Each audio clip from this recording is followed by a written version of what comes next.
Listening Library presents Rewind to Us by Molly Morris. Read for you by Valerie Rose Lohman. For Adam, also always. Part 1. Before the Rewind. Chapter 1. The fundamental rule of rewinds is that each member of the Mulligan family gets only one. The purpose of allowing just a single chance to redo a moment from the last 365 days is meant to encourage careful consideration, though some argue it's down to stinginess. Excerpt from Rewinds 101 by Frank Mulligan. Today is the day I'm going to tell Sawyer Cook that I love him. Something I've wanted to do for months. Something I should have done a year, maybe even years ago. I'm finally going to do it. I'm going to tell my best friend how I feel. Today. The day I decided to dye my hair highlighter orange. I blink at my reflection in the mirror that hangs above the bus station bathroom's avocado green sink. I say numbly, swallowing, like a troll doll. I pluck up the empty box of hair dye tipped sideways on the sink's edge so I can double-check the color for the 80th time since I finished drying my hair underneath the hand dryer. Yes, the dye is officially named Tangerine Scream, but where the girl on the box has hair woven with warm streaks of auburn and gold, mine is an eye-watering shade of candy corn orange. Dyeing your hair any color of the rainbow is always going to be a risk, especially when you do it in a bus station bathroom. But it's not like I haven't done this before. It's been my ritual ever since I started spending my summers at my aunt's place in Cielo Springs, separating myself from my home in New York, marking myself as California Dixie. So how did the thought that I might look like the Cheeto Cheetah not occur to me when I agonized over the boxes of hair dye in Duane Reade for over an hour yesterday? That even though I dye my hair a different shade of neon every summer, this time it might be smarter to go for something softer, like lavender, or a really pretty delicate blue. Something that won't make Sawyer have to shield his eyes from me like I'm a supernova as I pour my heart out to him. As I throw the hair dye box into the trash, my phone buzzes from my pocket. My heart immediately launches into my throat. But it's not Sawyer telling me he's outside, or even that he's on his way. I haven't heard from him since I sent him a copy of my bus ticket to Cielo Springs a couple weeks ago, and he responded with a thumbs-up emoji. This time, it's an email from my grandma. Or, more accurately, it's my grandma's newsletter. I know Sawyer will be here soon, and I should be getting ready. But I'll take any distraction from my panic, especially if it means I don't have to look at my hair. The Mulligan Family News. Greetings from Puerto Vallarta. Carol and I are having a fabulous time at the hotel. 2-for-1 piña coladas. We lost the limbo contest, but our spirits remain high. Carol thinks it might have something to do with the 2-for-1 piña coladas. Who can say? Due to the recent hack of Frank's email account, all Rewind-related paperwork will now be sent via fax. Apparently, the hacking has come from somewhere in Australia. I've tried to contact their local authorities, but the call waiting times are impossibly long. 5 hours!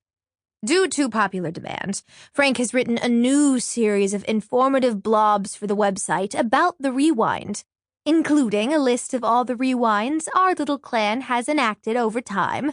A little Mulligan family history, if you will.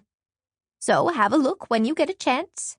If you have any questions, just email, call, or comment on the blob post and I will respond ASAP.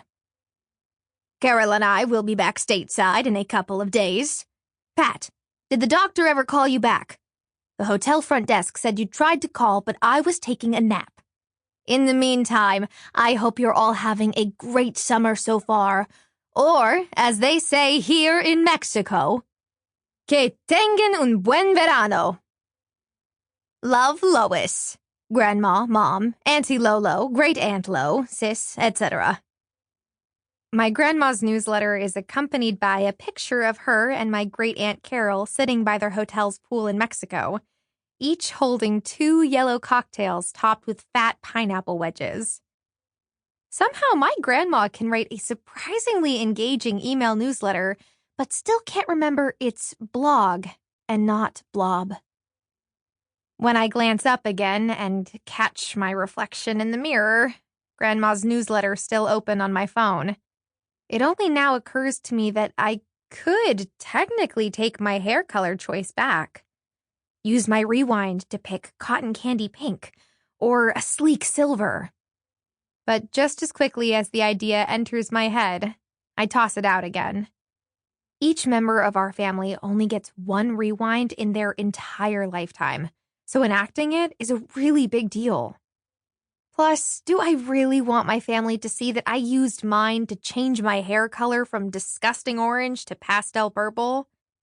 Even if it is just on a post on my grandma's blob, sandwiched between pictures of her video store's Christmas window display and her favorite Spanish-inspired breakfast recipes. Good afternoon, a bored voice says over the bus station's intercom, the sound ricocheting off the bathroom's yellowing tiles.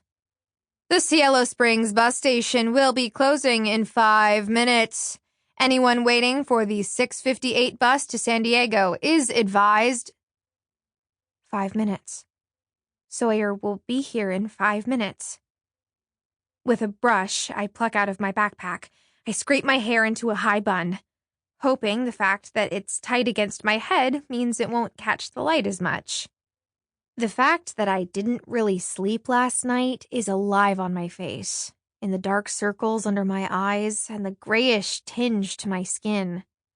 Staring at myself in the mirror, I scrub my hands down my cheeks to give them some semblance of life, but now I only look like I've been slapped. The lobby of the Cielo Springs bus station isn't much bigger or busier than the women's bathroom.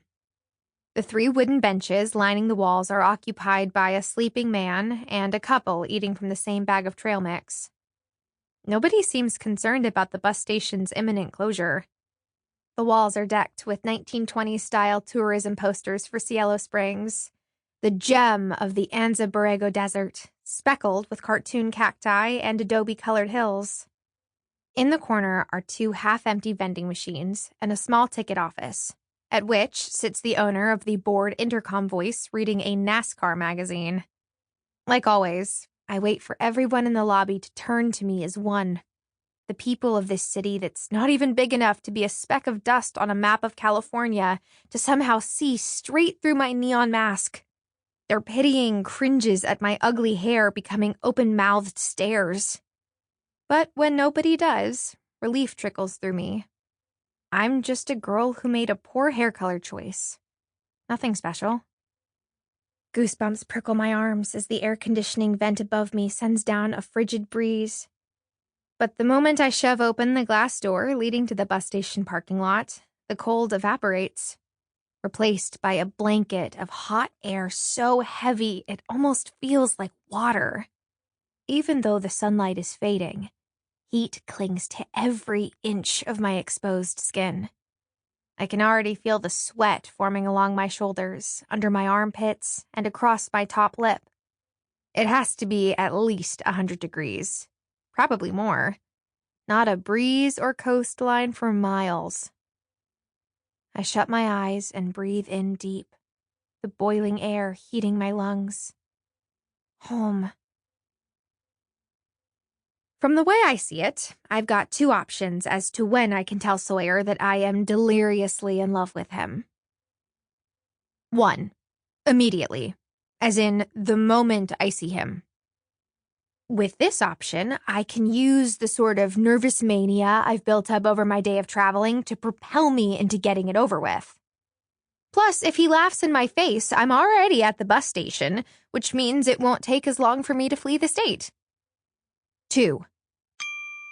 Sample complete. Ready to continue?